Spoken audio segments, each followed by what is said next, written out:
All right. Hey, everybody. Welcome. What's up? This is Joe McCall, Real Estate Investing Mastery Podcast. And you might recognize that guy right there. His name is Josh Cantwell. You got a special podcast today. We're going to be talking about raising private money. I mean, who doesn't like money? Well, some people don't. But yeah, how would you like some more of it? Right? On this podcast, the Real Estate Investing Mastery Podcast, I always bring you the best stuff, the best content, the best guests. And we're going to be talking about raising private money. And Josh Cantwell has done a lot of it over the years. He's raised over $60 million in private money. He has over $37 million deployed. Is that right? Right now, yeah. It is working for him. It's employed money working for him. But he's got over $37 million deployed right now into deals. And so we're going to be talking about that. And Josh is going to give us a simple 7-step framework that he uses to raise more private money. So check that out. First thing, though, I wanted to let you guys know a couple things first before we get started here.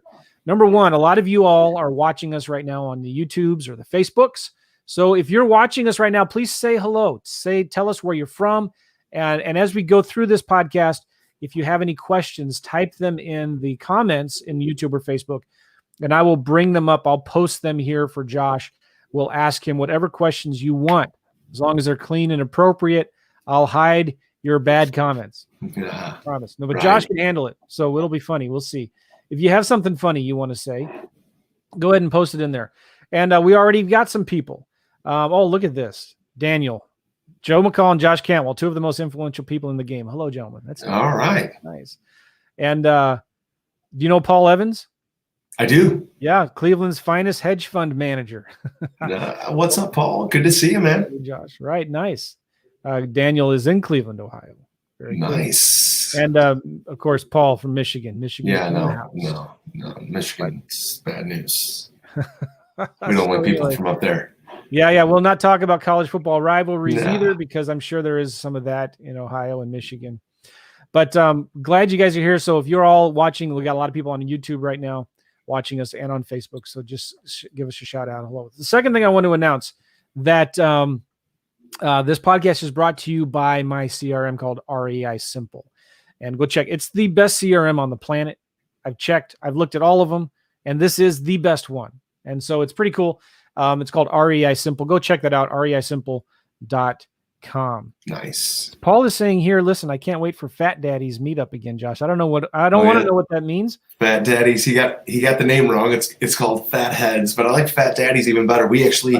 We own the Ohio Landlord Association. I actually own the OLA, Ohio Landlord Association, and we were doing our meetings at a place called Fat Heads Brewery. It's a local, huge craft brewery. Yeah.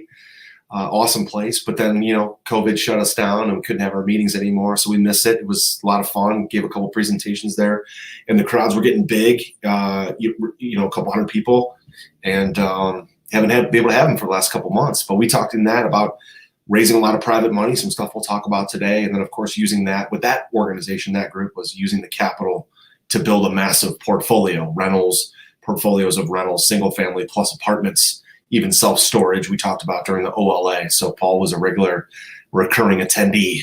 Paul says here, LOL, my bad. Yeah. Fat Daddies sounds good. We also got Jeff in the house from California. What's up, Jeff? Love California. All right, cool. Let's get started here. Josh, I mean, let me hide my banner there. Good. You've been in the business a long time. You've been doing this stuff, since early 2000s, right? Yeah, I was actually first house I ever bought, 2001.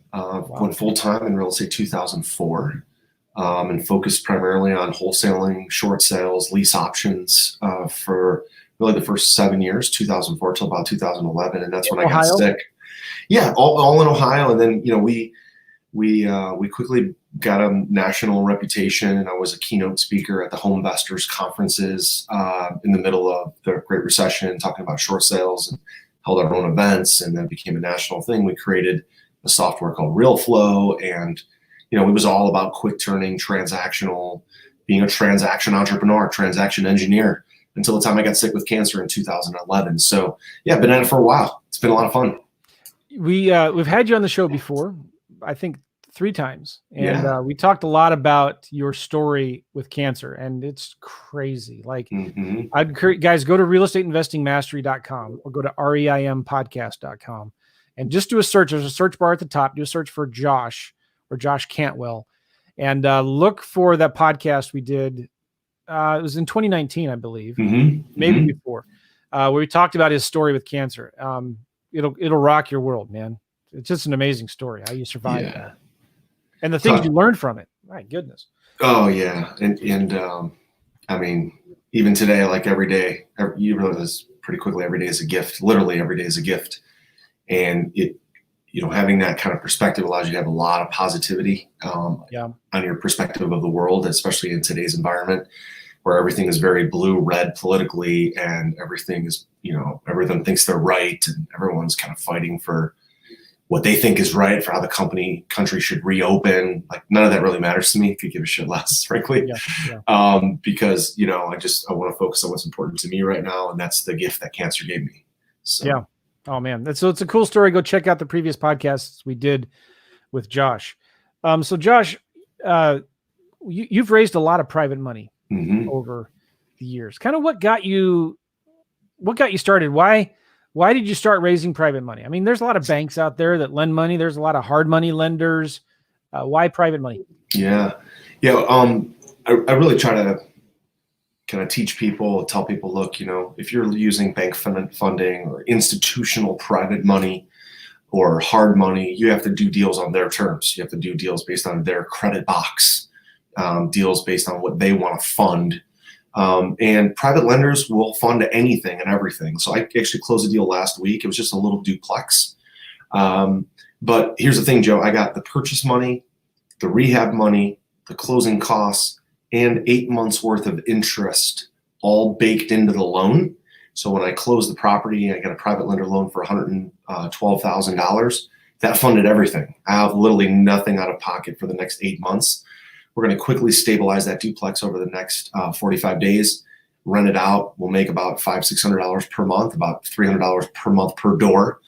And I literally don't even have to pay the private lender any interest because it's already baked into the loan. So that's a very simple residential example, is that it created total freedom for me to buy the property I wanted to buy at my terms. And in order to do that, I just had to convince that private lender that this was a great deal, that I was the right person to buy it, that I was able to execute my plan for that property, which I've gotten really good at sort of pitching myself in that fashion.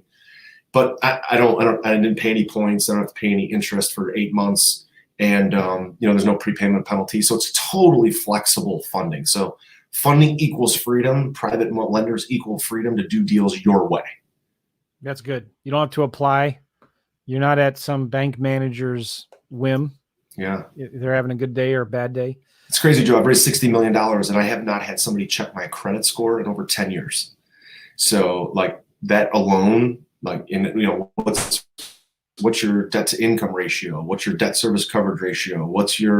How big's your balance sheet? Like, I haven't given my tax return or bank statement or pay stub to anyone in like over 10 years. And yet we've done just a ton of deals, big and small. And you have a great track record. So talk about what are the 7 steps. Yeah. What are the 7 steps to raise private money? And some people might be intimidated, by the way, Josh, like, oh my gosh, he's raised $60 million. Like, I don't even know what that meant. So, but talk about how you got started in this and how these 7 steps could apply to anybody. Yeah. I mean, look, I'll go through the 7 steps real quick. And then I think what would be very valuable is to kind of hunker down on one step, like one particular step that we can give a lot of value. And really I'll, kind of gear this towards people who haven't raised a lot of money and what they can do. So step number 1 is basically to just come up with an irresistible offer. Okay. So for example, an irresistible offer would be, if I'm doing a rehab, I'm going to pay someone 12% interest or 15% of my profits, whichever is greater. So the perception is, holy cow, I'm going to get 12% interest on my money at a minimum. Like, that's an irresistible offer.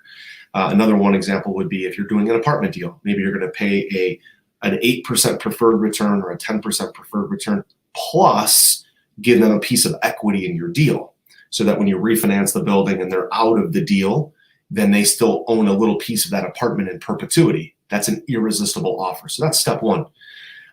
Step number two, especially when you're first starting out, is what I call a Project 100. Project 100 is to simply make a list of the people that you already know, like, and trust, and already know, like, and trust you, and the places that you can go to meet more people that already know, like, and trust you. You see, raising private money is not about pitching people.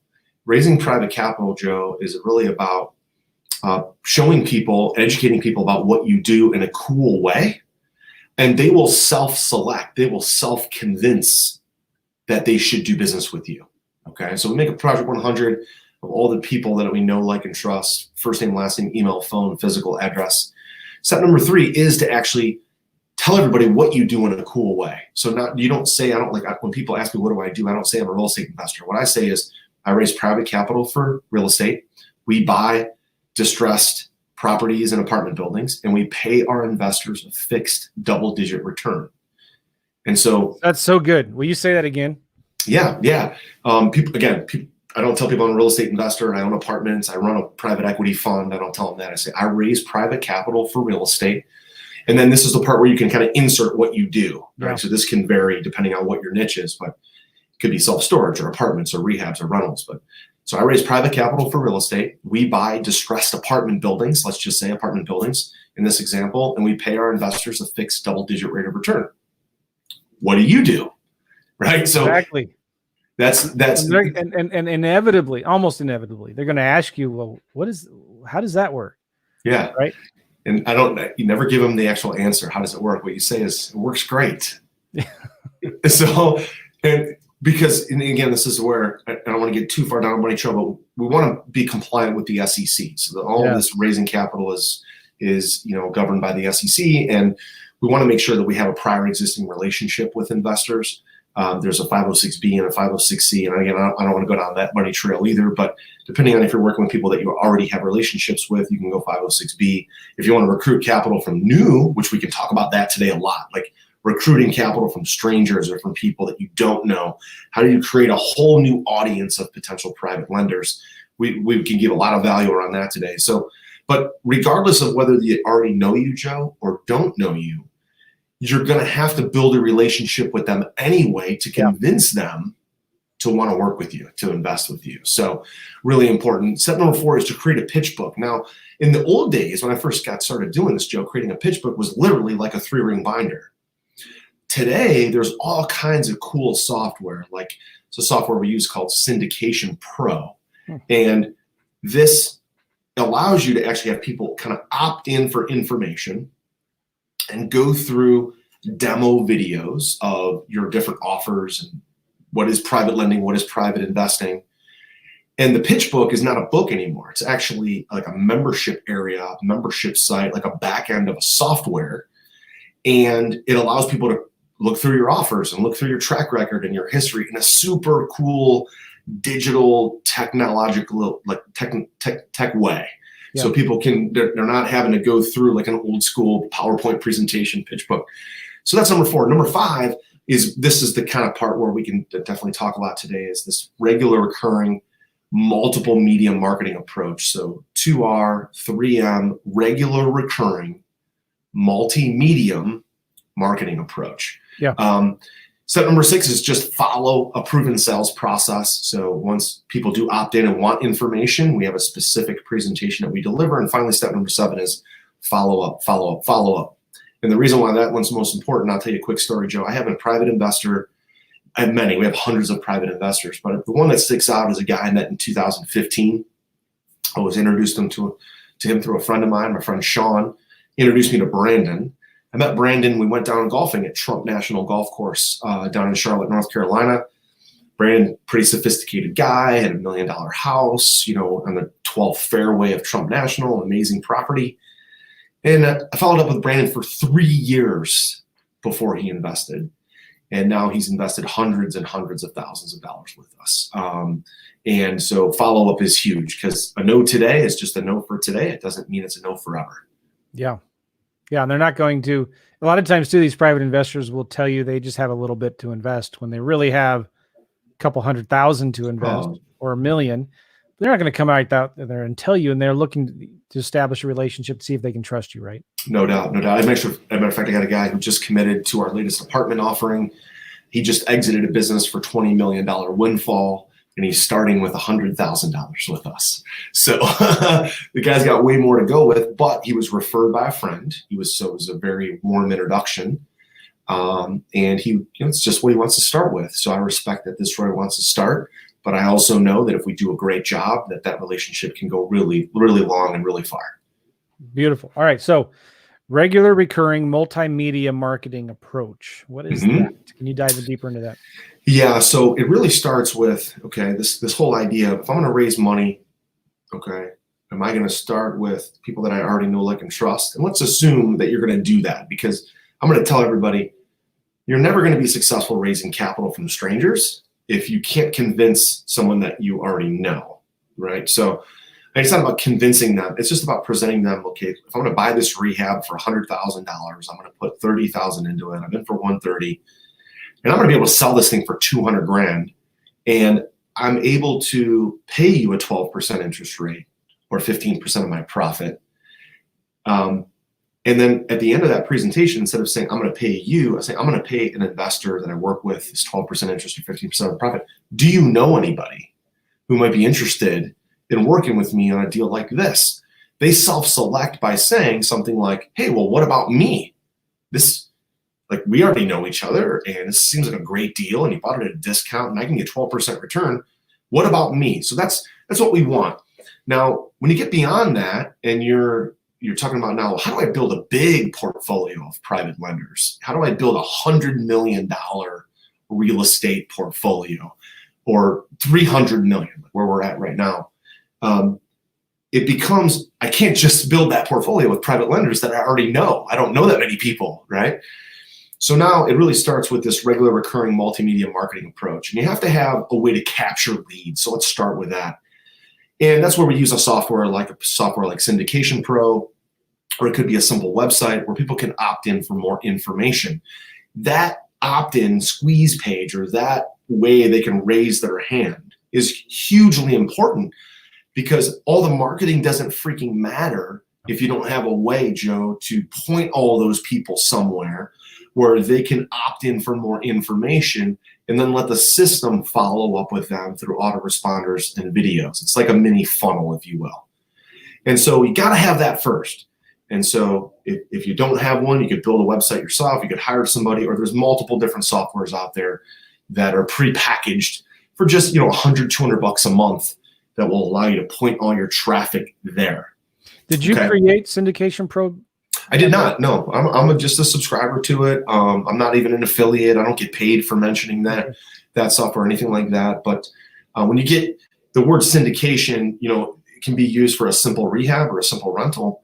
It can be used for a $50 million apartment deal or a private equity fund. All of those fall under the term syndication.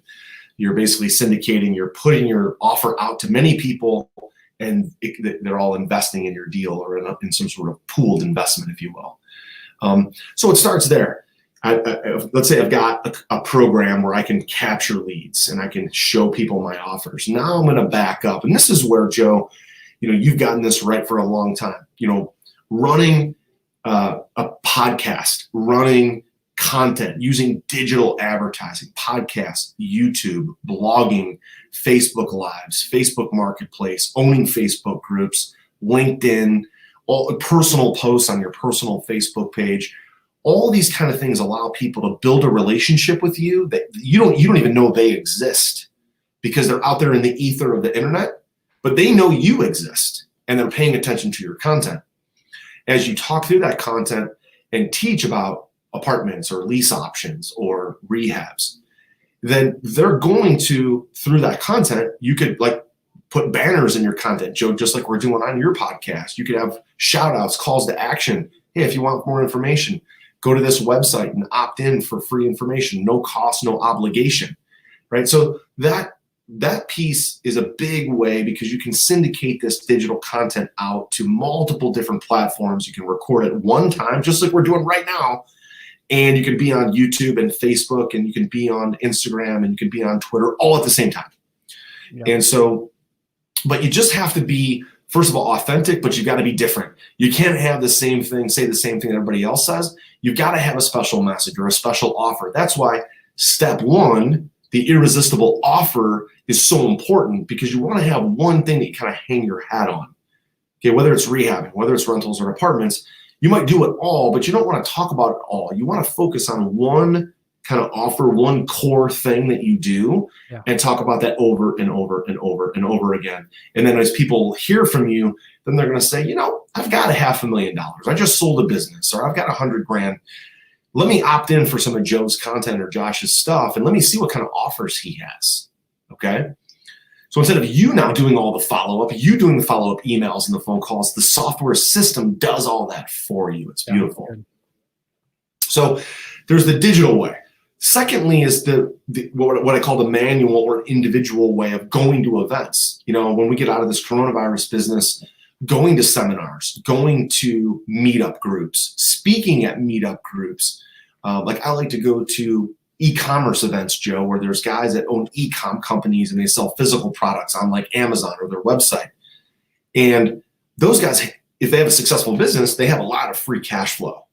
And they know real estate can create passive income and can create tax advantages, but they don't want to be an active real estate investor. They want to be passive. So I like to go to those events, especially if I can lock down a speaking gig. If I can be a keynote speaker or speak at one of the breakouts or on one of the panels, then I'm going to get a flood of people to go to that website and opt in for information. The third part is the physical newsletter, Joe. This is really good. Yeah, you have a good one too. I get your newsletters. Yeah. The physical newsletter, Joe, is we still send it in the physical snail mail. It's a 4-pager, high gloss, but nobody really gets mail anymore that they really want to open. A lot of actually snail mail, even a lot of the advertising is gone. You don't see a lot of junk mail anymore unless it's Christmas time. And so we use the snail mail to our advantage. So we take the same content that we would teach at an event, or the same content I would put on digital, and I take that and put it in a physical newsletter and mail it. It costs me about $1 per piece. But we mail it, and then that way they're like, oh, this is another mechanism, another channel that I've gotten more information from Josh. And frankly, here's how it all comes together, Joe. I record podcasts like we're doing now on my own podcasting channel. I sometimes do solo casts, or sometimes it's a guest. And even if it's a deal that I'm doing, like an apartment deal or a rehab or a private lender loan, I record the podcast around that. That's how I teach it. Then I have a team that takes that podcast, creates all the blog posts, all the newsletters, all of the other posts and things like that for me, and it all goes out. But it all starts with me getting on and recording, me being the personality, me being the authority to teach it, and then the rest of it gets done by a team that pushes it all out. And it's not very expensive, Joe. It's really, even for our big business, it's just a few $1,000s a month to get all of that content pushed out and drive all that traffic back to that opt-in website. It's pretty amazing. Oh, and I love the podcast format too, because I've had so many guests on the show and just talking about their deals, and they'll contact me later saying, Joe, you won't believe it. I got, I raised so many hundreds of thousands of dollars. I found somebody that brought me a deal even, or I brought a buyer that I sold a deal to. So being out there and leading with value. I like this phrase of leading with value, which is what you're talking about, right, Josh? Mm-hmm. You're just giving information out to help people. Mm-hmm. And some people are going to say, hey, listen, that's great. Thank you. See you later. Some people are going to say, you know what? I'd like to do business with that guy. Yeah. And honestly, Joe, the easiest thing to do is just get on a podcast, get on a Zoom call like we're doing now, get on some sort of way to talk and just talk about case studies. People love to hear the good, the bad, and the ugly about case studies, about how you structured a deal or how you raise private money. And even if you're like, well, I want to start doing apartments. I want to buy my first 20 unit or my first 50 unit. But right now I'm following Joe McCall and I'm wholesaling lease options, and I've got Joe's book and I'm doing a great job with that. But I want to take some of the profits and I want to buy my next apartment deal. Okay, great. Get on a podcast, get on a recording like this and talk about your lease option deals, because that's still going to create a lot of credibility and professionalism that people are going to want to hear about. And if you pivot and add some rehab deal or some way you're raising private money or self-storage deal, they're going to look at all the credibility you have from those other deals. And they're going to associate that with, well, he'll be successful in the next deal too. Even if you've never done an apartment, they'll still associate that success that you've had with lease options or wholesaling or whatever you're doing. So just get on, talk about the case studies that you're doing, or talk about the deal that you looked at that you didn't do, or talk about and bring a friend on who did a successful deal. Talk about that deal. And then that becomes the basis of the digital content. We also have the physical newsletter. Then we have the in-person meetups. Those three things create new leads, new people visiting your website, people opting in for content, and basically getting onto your potential passive investor list. Oh, that's so good. All that comes down to a funnel. I've said this a lot too. If I were to start a new podcast, at the time when I started Real Estate Investing Mastery, it was pretty niched. There in 2011, there was only about 3 other active real estate investing podcasts. You've been running this podcast for 9 years? Yeah. Wow. That's great, man. Well, there was Sean Terry with Flip to Freedom. There was the Real Estate Radio guys and Jason Hartman. There were a few little others. Matt Theriault was starting around the same time. We go back and forth. I think I started before he did, but okay. Anyway, so I called it Real Estate Investing Mastery. Though if I were to start one today, I mean, it's flooded. There's tons of really good real estate podcasts, but I would start one that was more niched down to my market. It would be real estate investing in St. Louis or Missouri, maybe even, right? And I would be focusing in on the investors here in this market. If you're in Florida, I would say create a podcast, real estate investing for Southern Florida or something like that, right? Yeah. You have so much content that you could create. You're not going to have that huge audience, right? But the small audience you have is going to be very, very hyper-focused and interested. When they see my podcast and they see your podcast released at the same time, guess which one they're going to listen to first? They're going to listen to yours because you're talking about deals where they are investing in, right? Or the specific niche that they're interested in.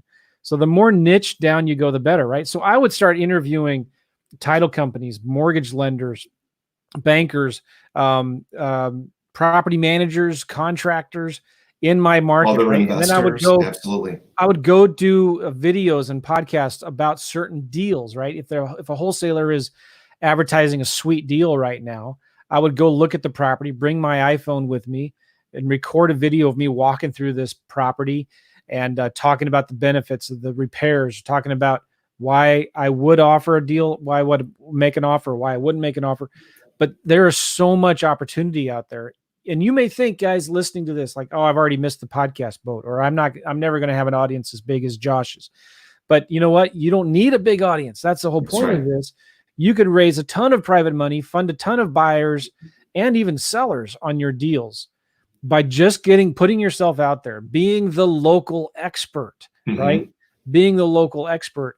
And in many ways, you could make more money being the local expert than being the national expert. Right? That's right, Joe. And the other thing it does is when people ask me questions about, like, let's say somebody's a little bit cynical, like, why would I invest with you? Or, what experience do you have? They don't know who I am, any of my background or anything like that. I'm like, hey man, go to my podcast. Here's the website. Go to episode number 152 and listen to this podcast. This already addresses. I've already gotten your question 42 times, and so I've already recorded a podcast about exactly this. And when I find I get objections, people don't really object. They just want to feel like they have control. Yeah. And so when they ask these questions, these cynical questions, or they're peppering you with questions, they feel like they're in control. And when I say, I'm not even going to answer your questions, I've already answered that question 1,000 times. Hey, buddy, you're not special. I've already answered this before. Like, just go to this podcast, episode number 96 or whatever. Take a listen to this. You'll really love it. It answers your exact question. Oh, by the way, there's 50 other podcasts on there about your types of questions and my case studies. They won't even go listen to the podcast most of the time, but it's the perception of, hey, that guy has a podcast. He's already answered my question. He's got investors. He's already got other deals. That's all they need, again, is to drop their guard a little bit and now be more open to, investing in our deals and things like that. Well, so it could be a book. Go read my book. Yes. Anybody can publish a book now these days, right? That's right. That's a great question. Why don't you just go get my book and read my book? Or go watch my YouTube channel Go to my Facebook page, and but when they go there and they can see you've been interviewing all these people, you've been doing these walkthroughs through the houses, you're going to be seen as a local authority, as the expert. And it's going to remove that resistance to want to now do more deals. Yeah. You have the least amount of control when you're defending yourself. Yeah. Right. So when you're in a fight with a family member and you screwed up and the family member is peppering you with questions and you're defending yourself, you're on your heels, you have the least amount of control. Same thing in business. You screwed up, you bought the wrong property, you lost money, and you're having to defend yourself. You have the least amount of control. When you don't have to defend yourself and someone else or something else defends you, you're pulling in that third-party credibility to allow you to have them defend you. And this is great because we can use iTunes, YouTube, Facebook. Yeah. We can use all these different other platforms to have them defend us by saying, hey, we've already done that. We've already got this. It's already taken care of. So it all starts there, Joe. And then when we've got these new opt-ins on here, now it's important to follow up. So weekly email broadcasts. We've got to send out a weekly email broadcast back to, again, sending out one of our podcasts or teaching something new or making an offer. And what we really try to do, this is a big part of it with raising money, is to have an event. Have a deadline. So when you're looking to raise money for a deal, you want to always be kind of adding people into your pool of potential investors. But then we want to use salesmanship and scarcity to our advantage. So what I love to do is to then host a webinar with all these potential people who've shown interest and say, hey, I'm buying this $10 million apartment deal. I need to raise $2.5 million. I've already raised $600,000 or $1 million because usually I already have some people who have already kind of pre-committed. And so I've got 50 people on the line today, and I've only got room for 15 of you. I've got 50 people on or 100 people on, and I'm only going to subscribe 12 units or 15 units at 100,000 a piece. And so then I go through my presentation on a live webinar, GoToWebinar, Zoom, something like that. And then I say, look, the first 12 people that text me at this number can have a unit. Now I'm in total control because I've got an oversupply of potential private investors and a limited amount of deals. So I'm winning the supply demand game. Yeah. Scarcity and urgency. Exactly. So now it's like, hey, we're closing this deal in 2 weeks. So I need you to commit now. Right? So urgency and scarcity of I got 50, 75 people on the line, but I only have room for 10 of you. Those two techniques have proven to work. There's been hundreds of books written on it in salesmanship. And, the book Influence by Robert Cialdini is all about those two strategies. And that allows me to, instead of begging for money to fund my next deal, it allows me to be in control and say, hey, you know what? You may even want to invest in my deal. I might not even allow you to invest because I don't like the way you're talking to me. I don't like your cynicism. I don't like this and that. So you know what? I'm going to put these other people in the deal and you lost out because you're a jerk. When you have that amount of credibility and control, you now can own your own business and create freedom with all the properties that you're buying. It's really, really a good position to be in. You can take it away. You pull away. You're almost removed from the outcome. Not almost, like you are removed from the outcome. It's cool. It's not a big deal if you don't want to raise money with me. I'm not chasing you. Yeah. This is an interview process to see if we're going to be a good fit. That's right. Joe, when I say things like, look, I could use your money, but I don't need it. Yeah. That's a super powerful statement. When I say like, hey, if you want to invest in this deal, great. I'm in this for the long term. I'm looking to build relationships. If you decide not to invest in this deal, it's okay. You're going to miss out on a great deal, but I'm in this for the next deal and the next deal and the next deal. So if you don't do this one, it's okay. You can invest in the next one down the road. But you know what? I don't know if there's going to be another one down the road. Like, I don't know when the next one's coming. But this so you is better all do true, this by one. the way. It's all You're true. not making any of this up. Absolutely. I'm just using salesmanship. I'm using influencing strategies. I'm using some NLP to use these triggers, these buying triggers that people really need to push them over the edge. And here's the downside. Is when I have a deal that I'm able to raise for the next like 2 or 3 months, that's actually a bad thing. I hate that Like, I don't want to open up a raise today and have people not have to commit until 4 months from now. I'd rather, it's a little bit of organized chaos, but I'd rather say webinar is Wednesday and I need all the commitments by Friday and I need all the money in the house by next Friday. And we've been successful at raising, $60 million in these big apartment deals with a very short window, giving people 10 days to commit and wire their funds instead of saying, hey, we're going to close this deal in about 30 days. Give us a soft commitment, because a soft commitment, Joe, is no commitment. A soft commitment is they're not really committed. They're only really committed until they sign the subscription agreement and wire the money. And so all of this whole approach is about building up this group of people that we're building relationships with, then having an event, and then making them make a quick decision of, I want in and I've got to wire the money quickly. When you use this multiple medium approach, it allows you to take a lot of control. Now, this is obviously an advanced strategy, Joe. Not every newer investor is going to be able to, pull this off. But the quicker they think about this stuff, even if they're new, the quicker they start thinking about how do I position myself as an authority, the better. And the more money you're going to raise, and the more freedom they're going to have. This is so good. This is really good. You don't go into, well, I won't get into that. But we're getting some great comments here from Joseph. Look, Joe, the wheels in my brain are turning. You lit that fire. Yeah. You light that fire of ideas. Awesome. Nice, Marty, I love the mental game. Unbelievable tip. I'm going to rewatch this podcast many times. Best content I've seen online. Awesome. Thanks, Marty. And by the way, I don't know who this is. Oh, but come on. Really? They say Tribe. The Tribe was up 3-1 in that World Series. And we lost. But I'm glad the Cubs won. Talking about the Tribe, he's talking about the Cleveland Indians. Indians, Cubs. Yeah, what a great World Series that was. That was the all-time most watched World Series ever. 15? It was 2015? I think so. Yep. It's been a few years already, believe it or not. But no, what? Because that's the year the Cubs won it.